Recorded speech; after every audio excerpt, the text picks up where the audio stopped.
Honestly, I can't help you.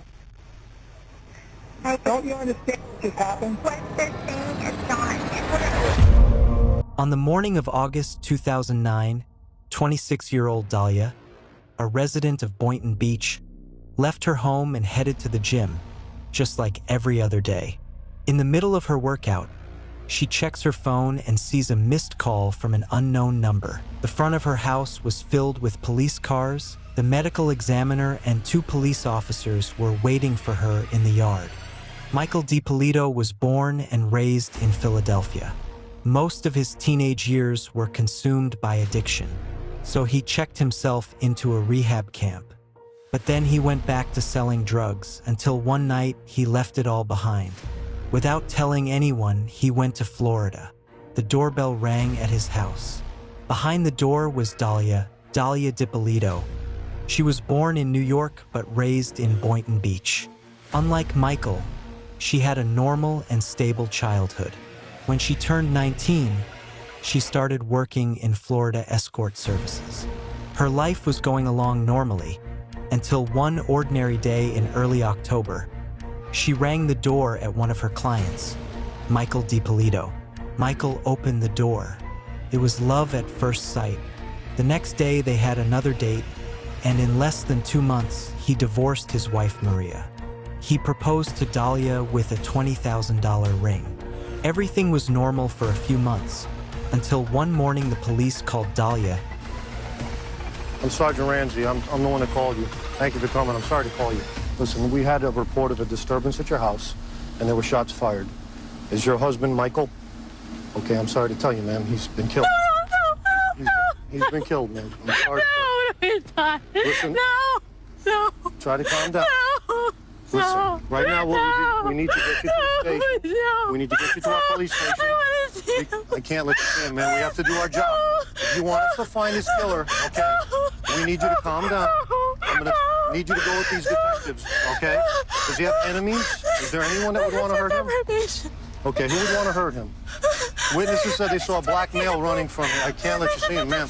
Ma'am, I cannot do this right now. Ma'am, I can't do it. Detective Yopi, I need you to take her to the station. I can't. Ma'am, go with these detectives. If you want to help your husband, okay? If you want to help your husband, you need to go to the station with these gentlemen and tell us everything you know about who he knows, who he's connected to. Don't worry, we've already taken care of your dogs with animal control for right now.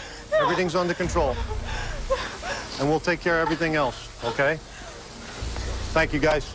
In 2001, Michael was sentenced to 28 years in prison for fraud.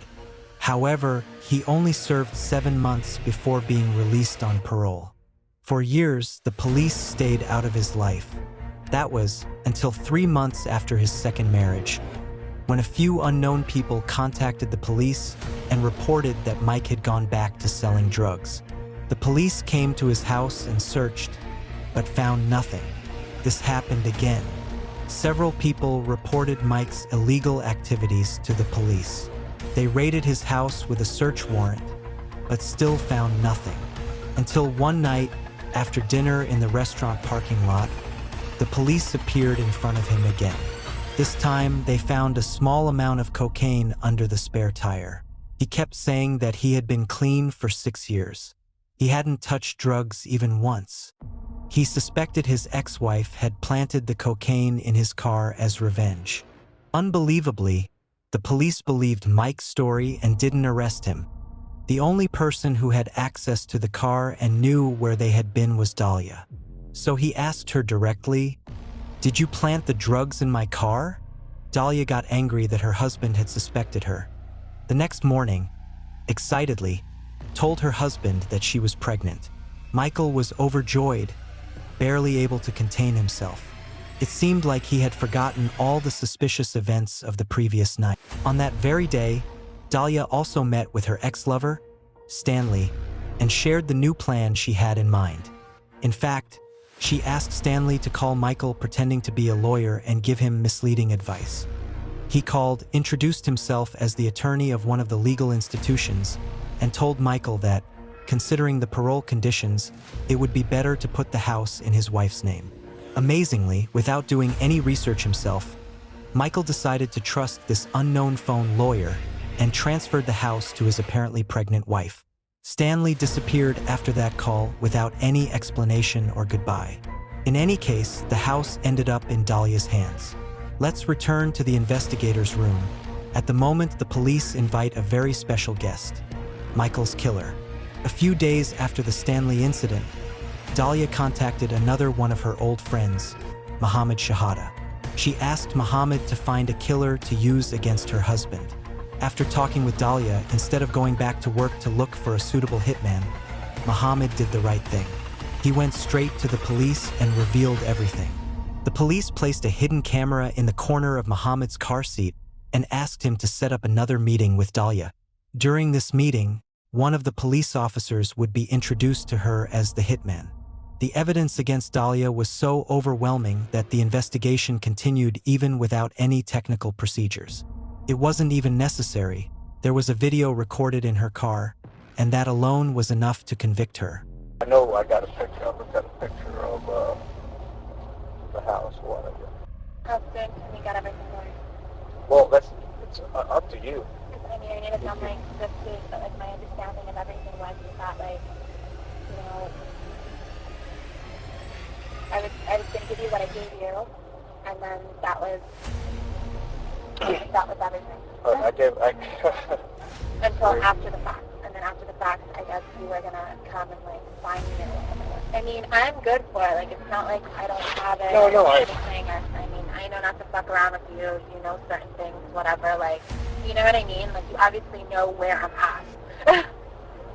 I could get it done by Wednesday if you want me to. You know what I'm saying? But I got to do my homework, you know? I got to, know exactly where the place is and how to get out of there, how to get in and out, you understand what the neighbors want. I got to call the cops, report a shooting to see how fast they get to that location. There's a lot of stuff I got to do.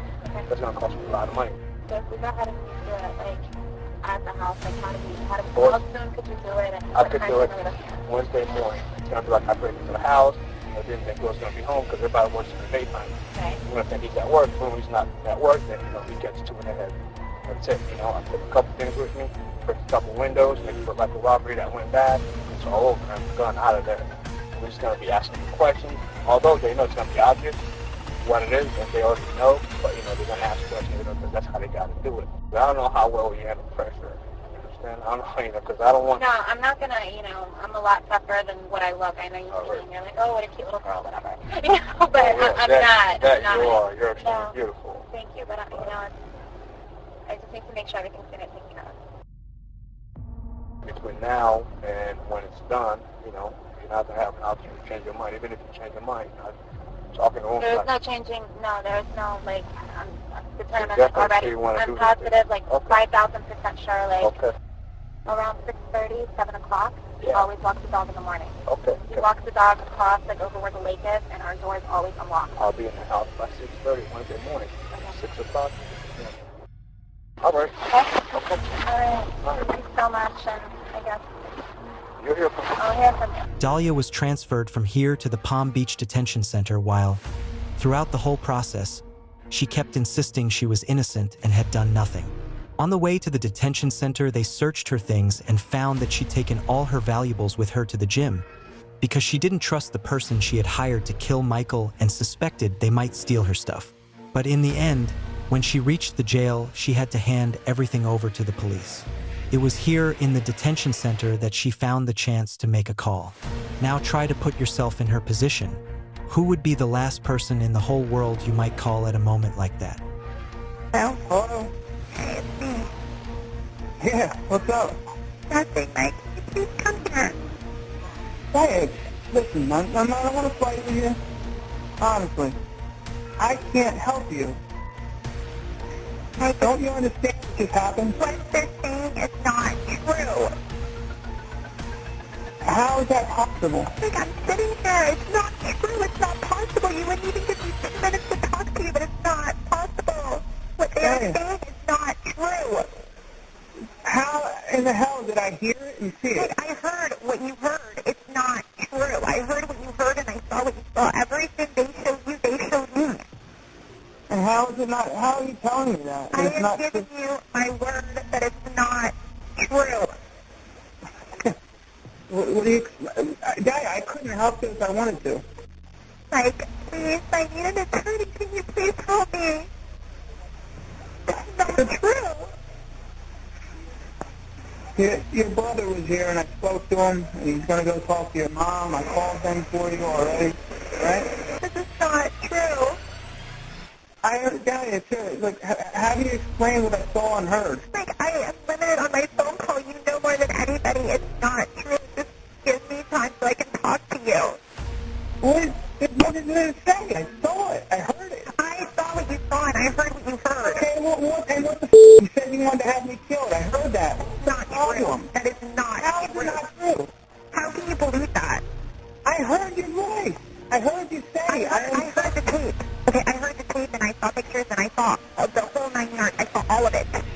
So why would you need a black guy in a parking lot? Explain that. I'm sitting here on the phone. I will tell you when I see you in person. Please. I can't come there anyway. I'm not allowed there. That's not true. Who said that? They tell you that on purpose. That's not true.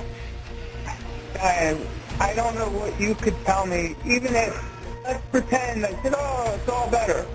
I can't, they're charging your ass. Don't you get it? Like, I didn't do anything. Please. I don't know what to say to you. I can't help you. It's out of my hands. You're not even trying. I saw you with this guy in the truck or whatever the it was. I saw it. I heard your voice clearly. What? I don't understand. I did not say those things. Period. So how did they get your voice on that tape recorder? Like, I'm limited with my time, please. You gotta be kidding me, man. Look, Talia, I heard you say that shit. Like, Okay? I'm telling you right now, okay? You can't fix it. She calls her mother again, and once more, she tries to shift the responsibility for what she has done onto someone else. Hello? Mom, I'm in jail. I know, Dahlia. I know. I find out. I need you to call Mike in New York. Okay, who do you want me to call? What is it? I need you to call Mike in New York, please. I called already and I called that. Everybody knows. What is it you want me to do? Where are you exactly? I'm in the county jail. I need you to call. What did Mike say? Is he coming? Everybody's coming, Dahlia. We're going to go ahead and get your lawyer, okay? Don't worry. Where are you? Are you in Gun Club? Yes, I'm here, Mom. Mike did this to me. Okay, I Dahlia. didn't do anything. I didn't do anything. You did. I know you didn't. I know you didn't. Where are you? You in Gun Club? Yes, I'm here in the gun club. And I heard Mike is at the house. I want him out of my house. Okay, well, right now we're going to need to have a lawyer first, It's my okay? house. The title's in my name. All right. Okay, don't worry about that right now. On April 2011, Dahlia's trial began, and her lawyer claimed that Michael had an obsession with television shows and was actually the mastermind behind the whole affair, trying to gain fame and create his own TV program. Very thankful for having been given the second opportunity to be able to, come out and finally speak. And I'm just really grateful and just really hopeful that the judge is going to make the right decision. And just want to thank everyone that supported me, my family, my friends, and everyone that's been here. If the judge, in this case, follows the law, I believe that the facts that we presented today will result in our motion to dismiss the charges against Dahlia being granted and that she'll be a free woman. If the judge follows the sensational nature of those videos that you saw again today, if the judge follows the drama in those videos, if the judge feels pressure from the community, if he rules in that regard, then he's probably going to deny this motion. These sensational videos you've seen are fruit of the poisonous tree. The poisonous tree is the Boynton Beach Police Department misconduct. Their failure to vet this informant, their failure to monitor the informant, their failure to record over 580 phone calls. Dahlia also claimed that, with the help of her friends, while Michael was recording a TV show, they had used something like a hidden police camera to make the footage look more real. Of course, all of this was a product of her imagination, and the court completely rejected the idea, finding her guilty of first-degree murder.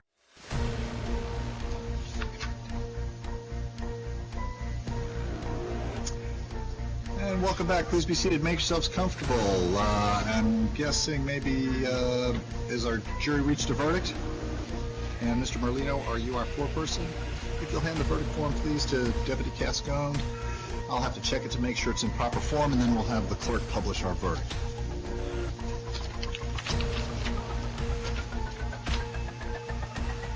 I'll find that the verdict is in proper form and ask that our clerk publish the verdict.